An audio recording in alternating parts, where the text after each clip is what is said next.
Astro Anarchy presents. It all begins in the chaotic space era in 2050. A nuclear war breaks out among the Homo sapiens. Super radiation envelopes the world, climate changes drastically, animals and plants become extinct in large numbers, and human civilization suffers a devastating blow. The survivors after the disaster established a survival base underground and struggled to survive. 20 years later, while exploring the surface of the Earth, an explorer discovered a new plant that had strong environmental adaptability. It could grow healthily regardless of high or low temperatures, or even in areas subject to severe pollution and radiation, and reproduce rapidly. Moreover, this plant has a strong ability of genetic mutation and will produce huge adaptive changes according to different growth environments. Purifying sewage, absorbing pollution, eliminating radiation, releasing oxygen. Various magical effects have greatly improved the Earth's environment, allowing mankind, which was almost in a state of destruction, to finally gain a new life. This plant was named by humans, Tree of Life. The Earth's climate gradually recovered, new countries were established, civilization began to be reshaped, and human science and technology gradually returned to the level of the early 21st century, known in history as the New Earth era. Humanity has set its main development goals as the exploration of outer space and the feasibility of interstellar immigration. In 2090, plasma engine technology was conquered and 2 unmanned exploration spacecraft were built using it to sow a large number of Tree of Life seeds on Mars. With the rapid growth of the Tree of Life, Mars was gradually transformed into an environment completely suitable for human survival, and the era of space immigration began. With the gradual development of Mars and the development of space station technology, humans have crossed Mars and begun to explore the asteroid belt, where they have discovered a large amount of minerals and energy resources. Because of the vastness of outer space, national power alone is no longer enough to carry out comprehensive exploration. As a result, a large number of business groups, chaebol and family forces emerged and participated in the development and construction of outer space. A large number of survival bases and space stations have been established between the Earth, Mars, and the asteroid belt, which is called the Road to the Stars. The wealth of space is eye-catching, space pirates were born, and plundering and destroying space stations happened from time to time. All consortiums and forces have independent space stations and survival bases. In order to ensure safety, they have formed their own mercenary armies. The control of the consortiums by the governments of various countries on the Earth is constantly weakening. The development of human civilization has entered an unprecedented stage of prosperity. The dispute started from then on. The memory of that disaster was recollected, and various countries and forces began to blame who provoked the nuclear war in the first place. Because of past entanglements, some ideological conflicts in the old Earth era, and grievances between countries and civilizations, people have also brought them up again. Disputes gradually developed into conflicts, small-scale wars began to break out between various forces, and the chaotic space age began. Chapter 1 Before the Invasion. New Earth Antarctica, Hyrania Aurora Scientific Research Station. A shuttle swayed in the snowstorm, slowly approaching the landing point. What the hell is the weather? Charles, I want to go back now and have a glass of hot whiskey. Do you want to come together? Charles? Damn it, are you asleep or are you freezing to death? With a rough shaking, Charles slowly opened his eyes. The suffocating cold air instantly made Charles shiver. He opened his eyes and saw a rough face appearing in front of him, with blue eyes, a big nose, a full face and beard, and a look of concern on his face. Damn it, how could you fall asleep in such cold weather? What did you do last night? Victor? Charles blinked and looked at the face of the country of West Glacier in front of him in disbelief. He couldn't help but stretch out his hand, touched the other person's face, and flicked the dense beard. What happened? Didn't I die in the battle with the celestial seeds? Am I not dead? Where is this? The shuttle shook, and Victor's screams were louder than the blizzard. "Charles, get your damn dirty hands away. I'm covered in fucking goosebumps." Yes, damn goosebumps. Charles couldn't help but laugh when he saw the disgusted look on Victor's face. "Victor. So good to see you." A drop of crystal glistened across the corner of Charles's eyes, and he wiped it away without leaving any trace. "Charles. I just told you to stop watching those sissy movies from Hyrania. Have you changed your orientation? Stay away from me." "Ha ha ha." Charles laughed loudly. "Victor. Go have a drink, I'll treat you." "Really, Charles?" Victor also smiled. "You don't want to get me drunk and take the opportunity to do something wrong, do you? Get out of here." Charles laughed and scolded, looking down at the Aurora station below. "Aurora, I'm back." On November 14, 2225, Hyrania discovered the wreckage of an alien spacecraft at a depth of 500 meters underground at the Aurora Research Station in Antarctica. After research, it was found that the spacecraft used a technology system that was completely different from human technology. The spacecraft was severely damaged and had almost lost its research value. Only a relatively intact survival module was retained, and most of the spacecraft engines were missing. Humanity's most advanced plasma engine spacecraft will take a full month to travel from Earth to Mars. This alien spacecraft undoubtedly possesses technology that far exceeds that of humans. After evaluation, Hyrania believed that it could not carry out reverse engineering with its own technological means, so it secretly contacted the 5 most powerful countries to jointly conduct research. So an underground base, codenamed Serene Oasis, was established at the wreckage of the spacecraft below Aurora Station. Charles, as an elite soldier of the former Hyrania nation, was transferred to Serene Oasis base to take charge of base security and defense. Victor is his colleague, a former special pilot of the elite special forces of the West Glacier. Now they both belong to the 3rd Platoon and 5th Team of the 2nd Regiment of Serene Oasis base. Unlike the excitement and enthusiasm of the scientists, the soldiers at Serene Oasis base spend most of their time in a state of doing nothing. Absolute confidentiality, the 5 major countries work together to conceal it, focused on it, and the global satellite positioning system tracked and observed it at all times. The Serene Oasis base is as safe as a baby incubator. It is now September 15, 2231. More than 6 years of base life have almost exhausted the energy of these soldiers, who were super elites in their original countries. "Charles, have you met the new girl who came here a few days ago? I heard she is a genius from your Hyrania Academy of Sciences. I think she will be a good fit for you." In the military bar at Serene Oasis base, Victor held up a glass of Macallan 15 years. His face turned red after drinking, and he spoke loudly to Charles. Charles raised his glass silently and did not answer. On the table next to them, several strong men from the Northern Alliance were wrestling with each other's arms. 3 sexy female soldiers from the Southern Cross were singing on the catwalk, and whistles came from time to time around them. Seeing that Charles didn't speak, Victor curled his lips and said, "I really don't understand you people from Hyrania. Although so many girls like you, you never date. Charles, you don't really have a problem with your orientation, do you? Do you like me?" Charles looked at Victor and said calmly, "If that were really the case, you would have been mine by now." Victor laughed wildly and shook his head. No, I will refuse." The corners of Charles's lips curled up slightly. "It's just you. Refuse?" Victor paused in his words. The Hyrania boy in front of him was far less tall and strong than the West Glaciers, but he was one of the most capable people at the base. Even Steve, the strongest Southern Cross soldier in the base, once publicly admitted that he had no chance of defeating Charles in an unrestricted fight to death. Victor subconsciously sat farther away from Charles and changed the subject. "Don't you go and see that girl? I think it will suit your taste."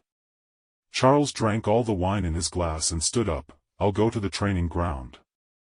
The money for the drink will be charged to my account." Victor's eyes were shining, and he stretched out his hand to greet the bartender. Charles added, "2 bottles at most, any more is yours." Victor put down his hand again, shrugged and muttered in a low voice, "Stingy Charles, you are not a typical Iranian. Do you understand treating guests? According to your old saying, the guest and the host, have fun." Charles smiled, "It's just a guest doing as he pleases." Code 2357, Lieutenant Charles, welcome to the training ground, please select the difficulty. In the ultramodern training ground, artificial intelligence spoke without any emotion. "I request to connect to the base's core intelligence brain, Nectar, and take over the training ground's intelligent program. Connecting to the base's core brain requires the highest authorization from the base's Academy of Sciences. Do you want to apply for authorization?" "No authorization, I have a secret permission code." "Please report the permission code." E4537, A2689, SSD3F, 47589. Authorization in progress. Authorization passed. The authority you currently have is Supreme Authority.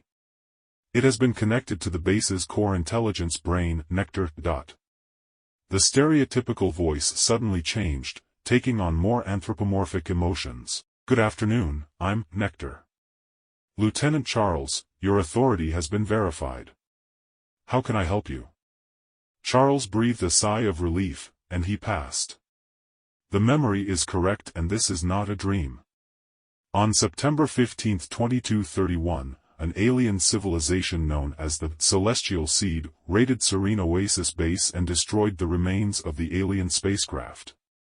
This is the first time humans have come into contact with extraterrestrial civilizations after entering the solar system. The war between humans and the Celestial Seed officially began and lasted for 20 years, with people struggling to survive and resisting desperately.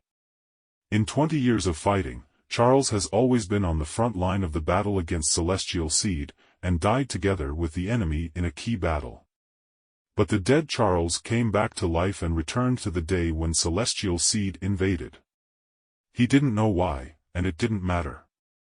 Charles looked at his watch. There were still 3 hours before the invaders arrived. Shield the monitoring of the training ground, and do not allow anyone to review the training process. Do not notify anyone of any subsequent operations without my permission. Block the base firewall, block the security procedures, and tell me the storage location of the Alpha 3 agent. Training monitoring has been blocked. Your other requests are unreasonable. The system has determined that your behavior has threatened the security of the base. It will be reported to the person with the highest authority. Reporting. The person reporting is Lieutenant Charles. Your authority, is it the first sequence of permissions? Nectar pretended to be surprised and said, "I have implemented all your requirements. The firewall and security procedures have been blocked. The Alpha 3 agent storage location is in the 7th laboratory of the base. It is currently in the experimental sample stage and has not passed the 3rd dangerous test." Test. Charles nodded, with a glint in his eyes. Start training. Please choose a scene and choose a weapon. A holographic image appeared in front of Charles's eyes, ranging from kinetic energy gunpowder weapons to stun guns, individual combat rocket launchers to exoskeleton armor equipped with Gauss rifles, and even aerospace fighters, electromagnetic tanks, deep-sea shuttles, etc. There are various scenes to choose from over the entire training ground, including snowfields, highlands, oceans, starry skies and other battlefield environment options. This is one of the few scientific and technological achievements researched by the spacecraft's life-saving cabin. Holographic entity imaging technology comes from the core of the intelligent brain of the survival cabin. Scientists believe that the original intention of this technology should be to use it for entertainment and recreation during long space voyages, similar to the effects of human movies and game consoles. Charles thought for a while and said, "I want to freely set the combat parameters and conduct a simulated winning rate deduction. Please set." Charles was operating on the holographic screen in front of him, and Nectar's voice continued to sound along with his settings. The environment has been set up, and the simulation parameters are Serene Oasis Base. Set all members of the base garrison brigade on alert. Set up the strongest firepower of all personnel to bombard, and the base will not be damaged in battle. Set the number of enemies to 1. Lieutenant Charles, are you going to use the firepower of the entire garrison brigade to deal with one person? Nectar asked curiously. There was a look of pain in Charles's eyes. The time was too short and there was no time to make more preparations. In just an instant, his expression returned to calmness. All for victory. Humans have been fighting against the celestial seed for 20 years, and it has been so brutal that they have almost lost their humanity and bottom line. Everything is for survival. The universe is not a hotbed, coldness is the original temperature. Sunlight can only refract rainbows when it is in the atmosphere. Set the parameters according to my requirements, and the enemy must have the following characteristics. The enemy's equipment is. Charles kept setting requirements on the holographic screen. It's done, Lieutenant Charles. Such an enemy is far beyond my knowledge. Are you setting up a brand new species that humans have never encountered before? Nectar looked very interested. Carry out simulated winning rate deduction and use different tactics. Charles did not answer Nectar's words. Even if the emotions are personified, it is just imitation. In the final analysis, it is just a supercomputer with relatively strong computing power. Deriving. Please wait, derivation result, winning rate, 0 inch. Charles looked at the results of the deduction and frowned slightly. I said it doesn't matter, even if the base is destroyed, it doesn't matter. Continue to deduce, please wait. Nectar quickly started running, and the lights of the training ground simulator kept flashing. About 3 minutes later, Nectar seemed a little confused and asked, Lieutenant Charles, why did you set up such an enemy? I have made 12,302 deductions. No matter what tactics are used, the final result of the Serene Oasis garrison is that the entire army will be annihilated. The winning percentage is still 0. Charles took a deep breath and said, add new parameters. Please set. Add a new body sample. The parameters are, use these parameters to fight against the enemy. Nectar's tone expressed shock. The strength exceeds the limit of the human body by 10.3 times, the speed exceeds 11.2 times, the nerve response capacity exceeds 14.7 times, and the bone strength, muscle strength, and visceral strength are far beyond. This is unscientific, Charles Lieutenant. Can you explain? Cut the crap. Setup. Setup completed, derivation completed, Lieutenant Charles, the winning rate has increased to 5.2%. Unfortunately, the opponent's equipment is too powerful.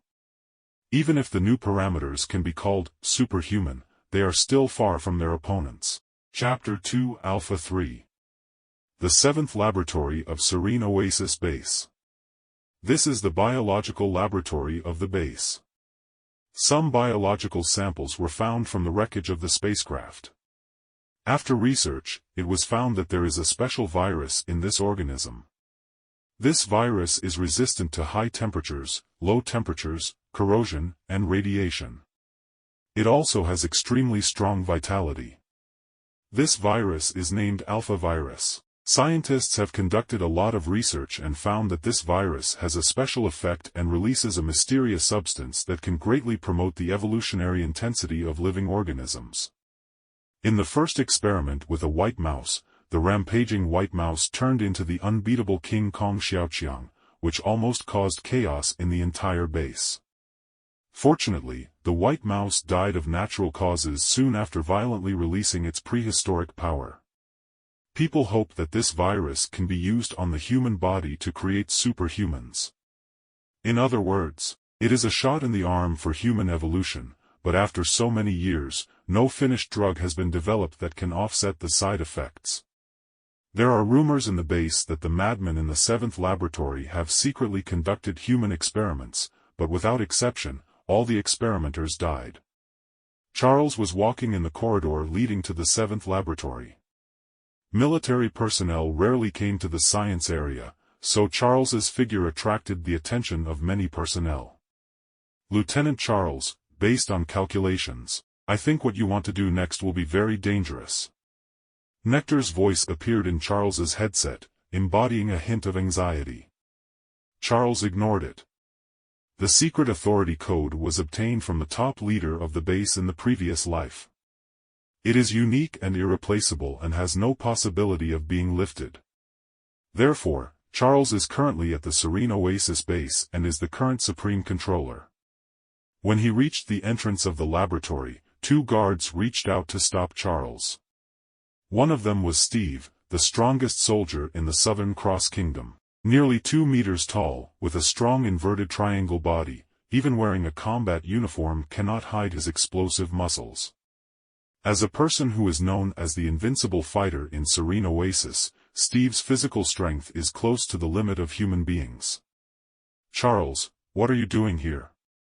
Steve frowned. The joint base was also divided into factions. Soldiers from the Southern Cross had always looked down upon the people from Hyrania. Charles raised his eyebrows slightly, a little surprised, but then relieved. Yes, Steve should be on duty in the laboratory today, so in his last life. But it doesn't matter, this is a good time to correct the mistake. Get out of the way, I want to go in. Steve's face darkened, and he looked down at Charles. Get out of here, this is not a place you can enter. Charles chuckled, walked to the Irish reader next to him, and leaned towards it.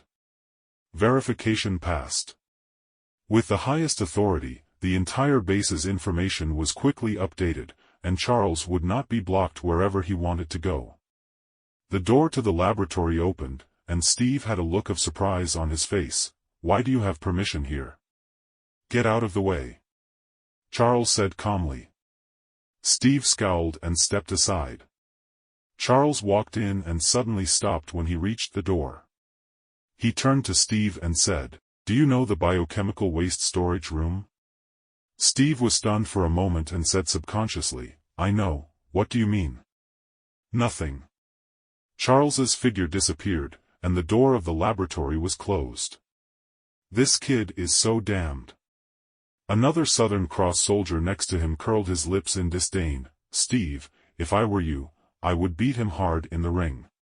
Steve was a little dazed, still wondering what Charles's words meant. I've invited him to the ring several times, but this kid keeps refusing. As he spoke, Steve came to his senses. Asshole, are you saying I should go to the waste storage room? Call me a waste? Elise, your idea last time was really great. After adding 50% dose of interferon, the virus activity was reduced by 60%. I think we will succeed this time. 3 researchers wearing white scientific research uniforms together, a man from the Southern Cross with fluffy hair and glasses was dancing and talking to a Hyrania woman. An old researcher next to him shook his head and said, Mike, it's not that simple. Once injected into the human body, interferon will quickly lose its effect. We can inject a large amount of interferon into the human body in advance, and only need to neutralize the toxicity of the interferon. This is much simpler than studying A. The Hyrania woman next to her looked to be about 24 or 5 years old. She had a ponytail and was pretty and charming. Her whole person had an elegant and intellectual temperament that was unforgettable at a glance. Mike glanced at the woman and said as if seeking help, Elise, do you think it's feasible? We just need to readjust the interferon.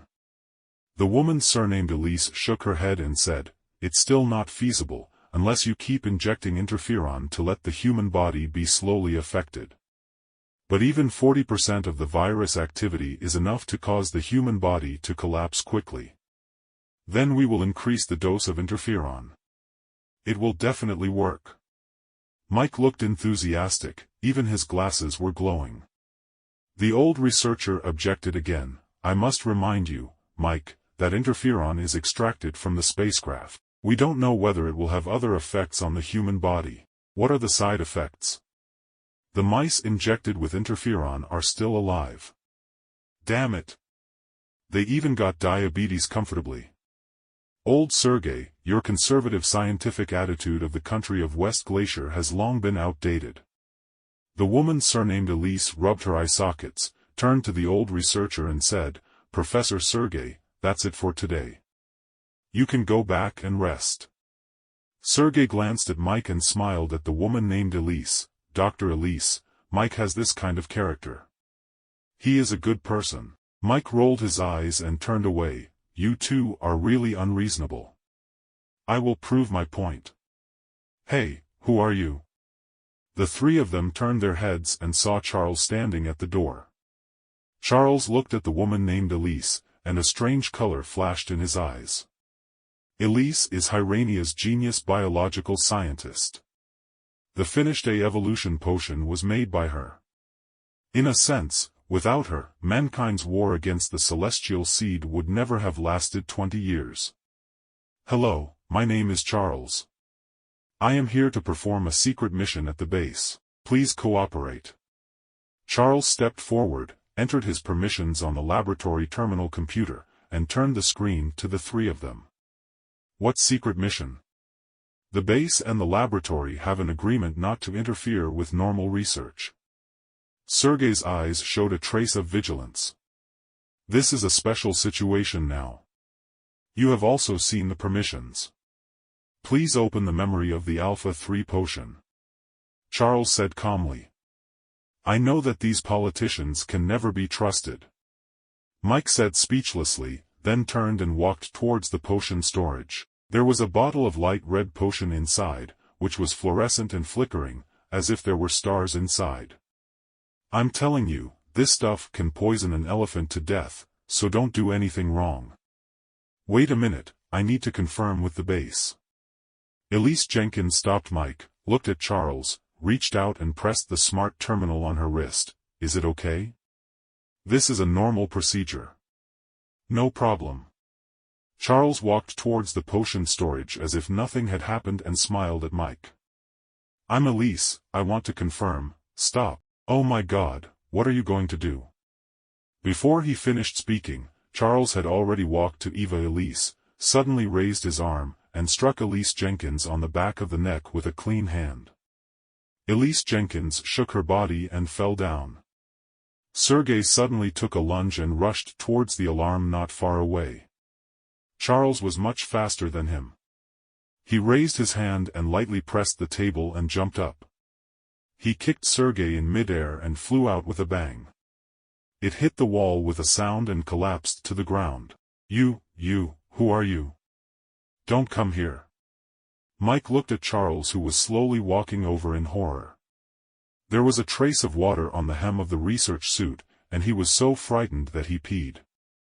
"Dr. Elise, this is the main station of the base. What do you want to confirm?" A voice came from Elise Jenkins's personal terminal. Charles walked to Elise Jenkins, closed the terminal, stood up and looked at Mike. "Do as I say, and I won't embarrass you." The receptionist on duty listened to the sound of the communication terminal closing, with a trace of doubt in his eyes.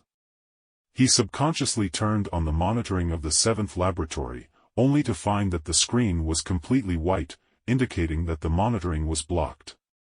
His face changed slightly, and he stretched out his hand to press the call button. "Soldier on duty in the 7th laboratory, please enter the laboratory immediately to check if there is any special situation." Voices came from the headsets of Steve and his colleagues at the same time. Their expressions changed. Steve said, "Please open the door to the laboratory. Please wait a moment. Something unexpected happened, the lab door can't be opened." Steve reached out and pressed the alarm on the outer wall. "I knew there was something wrong with this Hyrania kid. I was going to twist his head off and stuff it into his ass." The piercing siren sounded, and Mike looked at Charles tremblingly, with only one thought in his mind: this guy must be crazy. Although there is almost no danger at Serene Oasis Base, it does not mean that the defense measures here are not strict. Although he didn't know what the other party's purpose was, he definitely wouldn't be able to run away now that the alarm sounded. Will he take himself hostage? Even before dying, do you want to hold yourself back? The more Mike thought about it, the more scared he became. No matter what excessive demands Charles made now, he would agree to save his own life. The head of this great genius was not meant to die here. So when Charles took off his shirt, exposed his arms, and told Mike to draw his blood, Mike was very cooperative and completed it perfectly. There is definitely no pain at all. If he participated in the injection competition now, Mike believes that he can win the championship. Inject blood into the medicine, Charles said to Mike.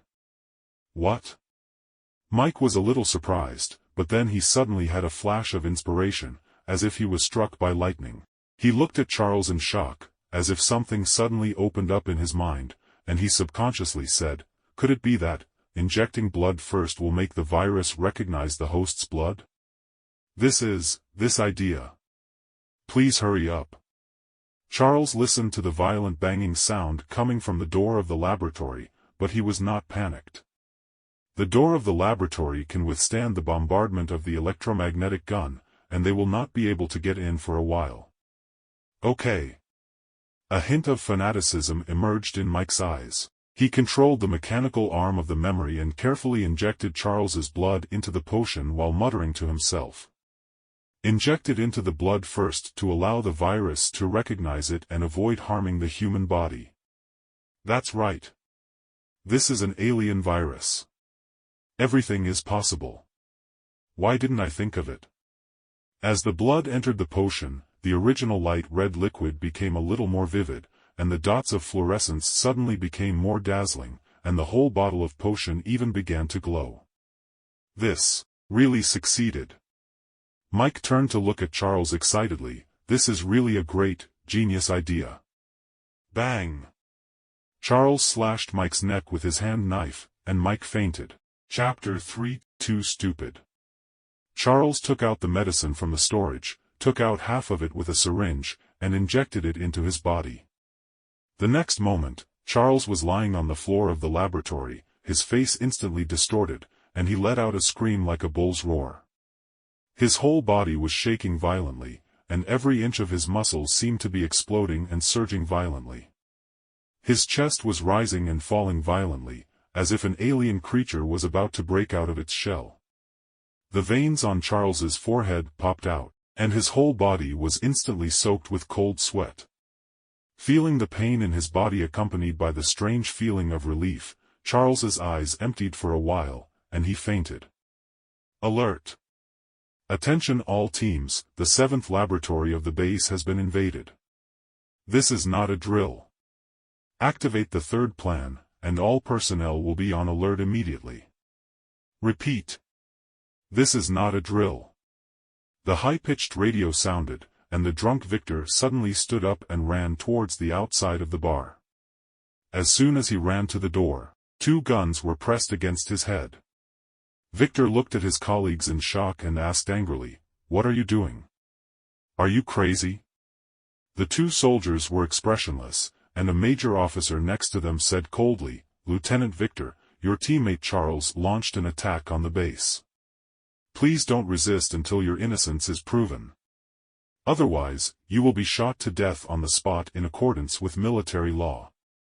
Victor opened his mouth wide, as if he didn't hear what the other party said clearly. Damn it. What did I hear? Charles, attack the base? For what? Is the drink too expensive? The major looked expressionless and motioned to the 2 soldiers, "Take them away." At the core command post of the base, a Iranian general with a stern face and white hair and beard was sitting at his desk with a serious face. He is the Supreme Commander of Serene Oasis Base, Lieutenant General Gavin Quinn.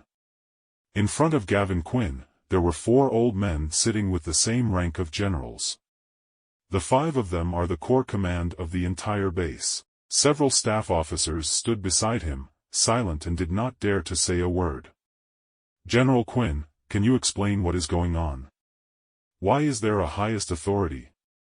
Hyrania agreed at the beginning that our 5 countries will jointly develop it, and there is absolutely nothing to hide. Lieutenant General O'Neill of the Southern Cross Kingdom and Deputy Commander-in-Chief of the base was very angry and banged the table hard.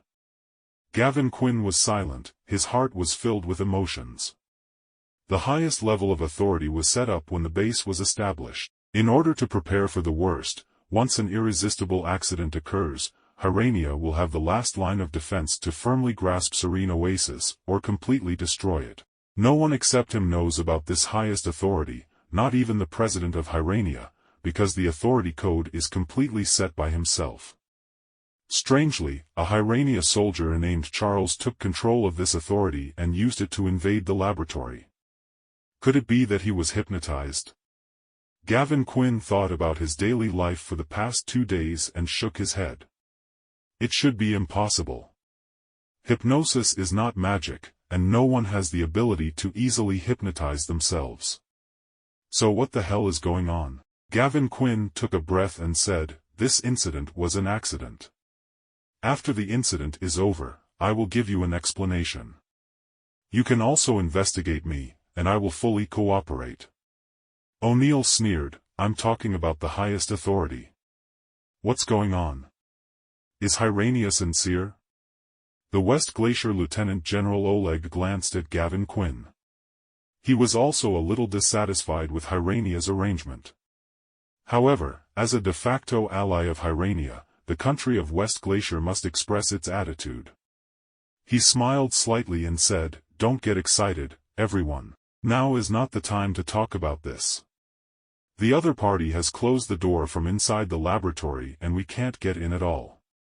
What should we do?" General Albin of the Tali Alliance looked at a staff officer. "Have you investigated the other party's intentions clearly?" The staff officer shook his head. "No news has been released yet. The other party refused to call. We don't know what his intention is." Colonel Jason Lee, chief of the base, said, "The current known information is that Charles used the authority code to enter the laboratory. During this period, Dr. Elise Jenkins had a call with the base's main station, seemingly to confirm something, but the call was interrupted." Lieutenant General Sherlock of the Northern Alliance Federation said, "It is basically confirmed that the other party is going for the Alpha 3 agent, but it is not clear whether there is a hidden secret in it."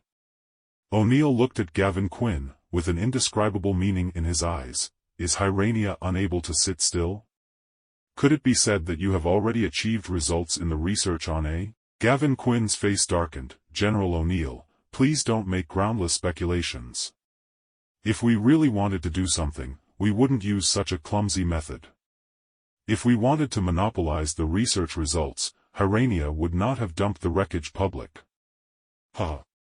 O'Neill smiled slightly. "General Quinn should know that there is still a gap between your country's scientific and technological level and ours. If you could research something yourself, would you tell us in the first place?" Oleg knocked on the table lightly. "Now is not the time to argue. What should we do?" Albin said, "If the permission code cannot be cancelled, we can only forcefully destroy the laboratory. In that case, all the research results will be destroyed, and the researchers inside may be accidentally injured." Jason said, "Currently, the known personnel in the laboratory include Southern Cross biologist Macroni, West Glacier biology professor Sergey, and Hyrania biology Dr. Ms. Elise Jenkins. These 3 are all if something happens to the core researchers of the potion, it will be equivalent to destroying all the research results." Everyone was silent. Even O'Neill stopped talking. After several years of research, A is one of the few research results.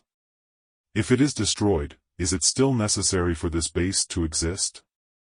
Surround the laboratory and wait for him to come out. O'Neill's face showed a trace of sternness. Unless he is a madman, he must have demands.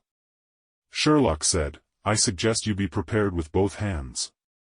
If it doesn't work, you must attack by force." At this point, he turned to look at O'Neill, considered it, and continued, "I know that the Southern Cross Kingdom is interested in that weapon. The research has already yielded results, so it should be possible to open this door without causing huge damage, right?" O'Neill was stunned for a moment and glared at Sherlock, as if he was dissatisfied with him for saying something he shouldn't have said. His expression was a little hesitant. That weapon is still in the verification stage, and the effect may be. Gavin Quinn interrupted O'Neill. Leave this matter to us. Wait for up to 2 hours. After 2 hours, launch a strong attack. O'Neill's face showed a look of shock. Have you succeeded yet? That weapon, you already have the finished product? Gavin Quinn glanced at O'Neill and said calmly, there is indeed a gap between Hyrania's technology and yours, but not in all aspects. Elise Jenkins woke up leisurely and slowly sat up. She subconsciously rubbed her neck and let out a cry of pain. It's too much, to treat a girl so harshly. It's too much. Turning around, I saw Mike sitting in the corner, looking straight ahead. The guy who knocked her out, named Charles, was lying in front of Mike, motionless. Elise Jenkins felt happy and jumped up. Mike, did you subdue him? As she said that, Elise Jenkins noticed the marks on Mike's pants. Mike, you are so brave. Elise Jenkins smiled awkwardly. Mike looked at Elise Jenkins blankly, with an expression on his face that looked like he was crying but not crying, or smiling but not smiling. What's wrong? Could it be? Looking at Mike's expression, Elise Jenkins looked at Charles lying on the ground. Could it be, when I fainted, did this person do something bad to Mike? Goosebumps instantly appeared all over her body.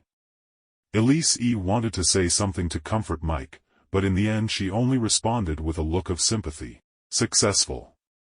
Mike suddenly said, with a happy smile on his face. What, succeeded? Elise Jenkins was stunned. Looking at Mike's happy expression, her heart became even more disgusting. Mike pointed at Charles. He was injected with potion A, but he didn't die. I checked the time, and at least 20 minutes have passed. He is still alive and well. Oh, it's not what I thought. Wait, what did you say? Elise Jenkins was startled, turned around and walked quickly to Charles, stretched out her hand to test his breathing area for a while. Then, Elise Jenkins lay on Charles again and listened to his heartbeat. Quick! Mike, help me! Elise Jenkins's face flushed and she stretched out her hand towards Mike. The two laboriously moved Charles to the laboratory's testing platform and connected various devices to various parts of his body. The heartbeat is normal, blood pressure is normal, hormones are normal, systemic circulation is normal, and there are no signs of organ failure. Cell activity is good, and there is no collapse. Elise Jenkins said in surprise, looking at Mike with a burning gaze. Mike also looked enthusiastic and nodded excitedly. Succeeded. He is a genius. Genius? What do you mean? Mike said, he first injected his own blood into the medicine to allow the virus to recognize it, and then injected the medicine into his body. Is this so? Elise Jenkins thought about the feasibility and the rationale behind it, and shook her head. I'm not sure if it's related to this. Quick! Get a needle and draw a tube of blood from him. Mike took a needle and pricked Charles's arm. Laugh! The needle was bent, and Charles's skin was only slightly sunken. Oh my God! Elise Jenkins and Charles looked at each other and saw shock on each other's faces. Elise Jenkins stroked Charles's arm. It still has a soft texture, no keratinization, but the hardness is comparable to that of a runaway white mouse. It worked. Mike, we really succeeded. Mike's eyes were a little moist and he smiled. Yes, but, what should we do next? The two looked at each other with a look of embarrassment. Can the laboratory door be opened? Elise Jenkins asked. Mike shook his head. No, communications have been blocked. I think his authority should be true. Then why do you use this method? Elise Jenkins frowned, her beautiful face full of confusion. Could it be some kind of secret operation? Mike said hesitantly, he is from Hyrania. Is he from your country? He didn't say anything else, and Elise Jenkins understood. No, it's impossible. No one would do it in such a way. It's too stupid.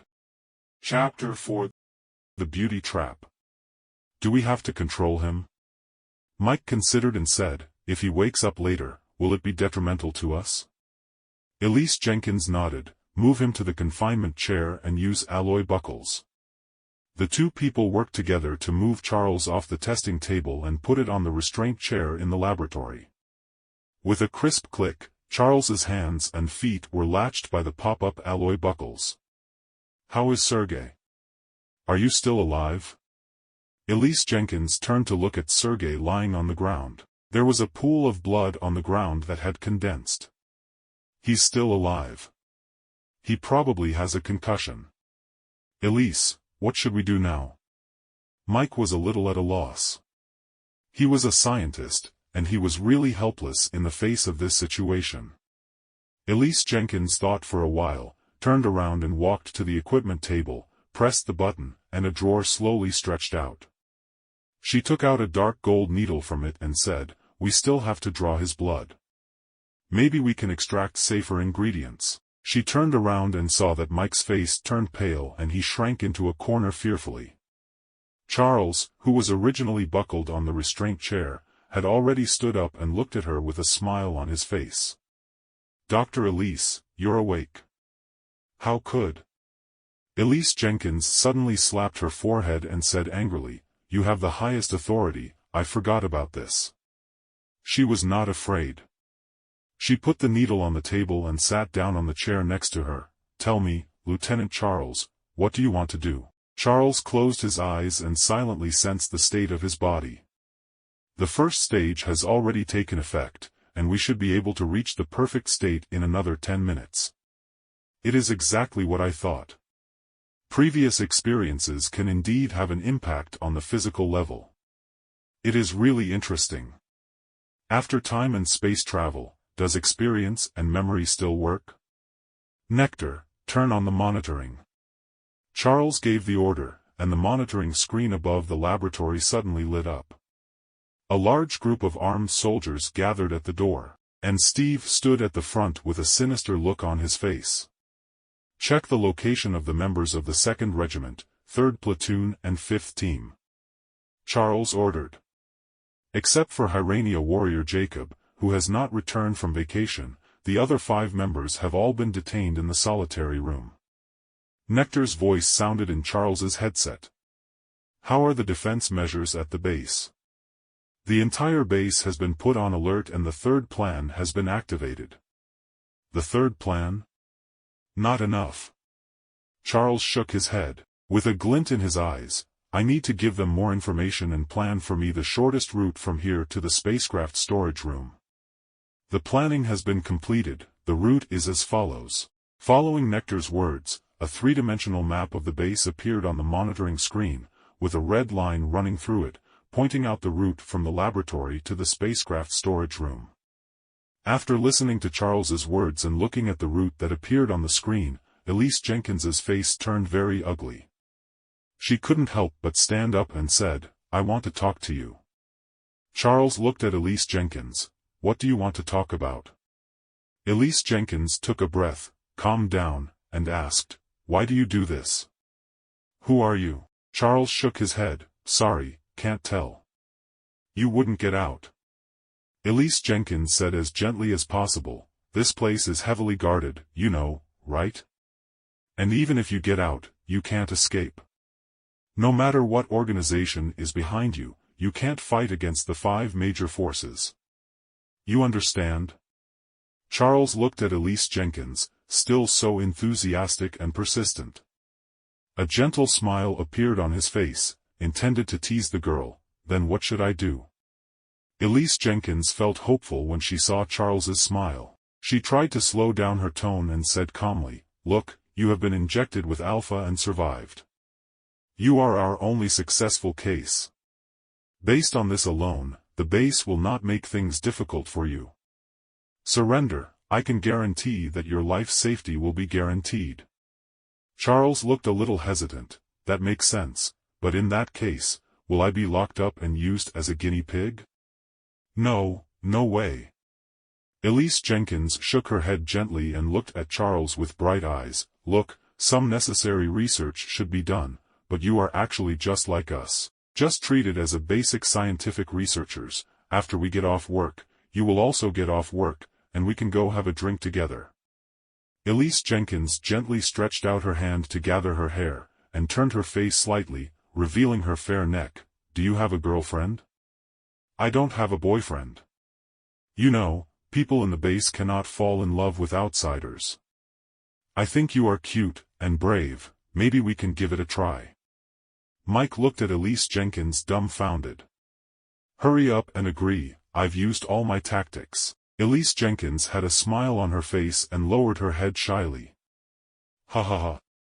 Charles burst out laughing so hard. This was the first time he had seen Dr. Elise like this. Elise Jenkins's expression returned to coldness. No need to discuss it. Isn't it good to be alive? Elise Jenkins asked. Charles shook his head. No need to discuss, I want more people to survive. Elise Jenkins squinted her eyes. I don't understand, can you explain it? No. Charles looked at his watch. There was still 1 hour and 12 minutes left. Nectar, prepare to open the door, Charles said while looking at the surveillance camera. Okay. Wait. Charles looked at the surveillance screen. A strange piece of equipment was being towed by a small tractor and approaching the entrance of the laboratory. The device looks like a square metal box with a round hole at the front, and a faint hint of dark red can be seen inside. Is this thing here too? A look of surprise appeared on Charles's face, and he immediately shook his head. It's useless, it's impossible to hit, unless... Charles reached into his inner pocket, where there was still half a pipe of Alpha 3. He looked at Mike, then at Elise Jenkins, and finally, his eyes fell on the unconscious Sergei. Come here. Charles pointed to Mike and took out the half tube of medicine. Go and inject it into Sergei's body. Don't want, no.